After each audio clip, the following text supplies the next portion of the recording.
રાજકોટ જિલ્લાના ધોરાજીમાં સમગ્ર ધોરાજીના શિવાલયો હર હર મહાદેવના નાદ સાથે ગુંજી ઉઠ્યા હતા। ધોરાજી ખાતે આવેલા ઐતિહાસિક આ મંદિર વૈજનાથ મહાદેવના નામથી ઓળખાય છે। વકડા કાંઠા ચોક પાસે આવેલ વૈજનાથ મહાદેવ મંદિરે અભિષેક પૂજા અર્ચનાનો લાભ લેતા શ્રદ્ધાળુઓ શિવાલયો આજે શ્રાવણ માસના બીજા સોમવારે હર હર મહાદેવના નાદ સાથે ગુંજી ઉઠ્યા છે। તેમાં વૈજનાથ મહાદેવ મંદિર ખાતે શ્રદ્ધાળુઓ બોડી સંખ્યામાં ઉમટી પડ્યા છે। પવિત્ર શ્રાવણ માસના બીજા સોમવારે શ્રદ્ધાળુઓએ અભિષેકનો લાભ લીધો તો વૈજનાથ મહાદેવ મંદિર ખાતે દર્શનનો લાહવો લઈ ભાવિકોએ ધન્યતા અનુભવી। ભક્તોમાં ખુશીનો માહોલ જોવા મળ્યો છે। વૈજનાથ મહાદેવની વિવિધ પ્રકારના શણગાર કરવામાં આવ્યા હતા। લોકો મહાદેવના રંગે રંગાયા હતા। જે કે ગુજરાતી સાથે મતીન બાપુ સૈયદ ધોરાજી।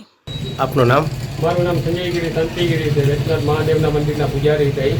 મોકરાકાંઠા વિસ્તારની અંદર વૈજનાથ મહાદેવનું મંદિર આવેલું છે અને ગોંડલ સ્ટેટના વખતનું છે। 500-600 વર્ષ જૂનું મંદિર છે પૌરાણિક। અને બાજુમાં આશાપુરા માતાજીનું મંદિર આવેલું છે। અને શ્રાવણ મહિનાનો આજે બીજો સોમવાર છે।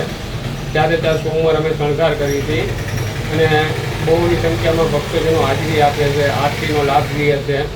સવાર સાંજ 2 ટાઈમ આરતી કરવામાં આવે છે, બરોબર। 4 સોમવાર અલગ અલગ પ્રકારના શણગાર કરવામાં આવે છે ફૂલોના।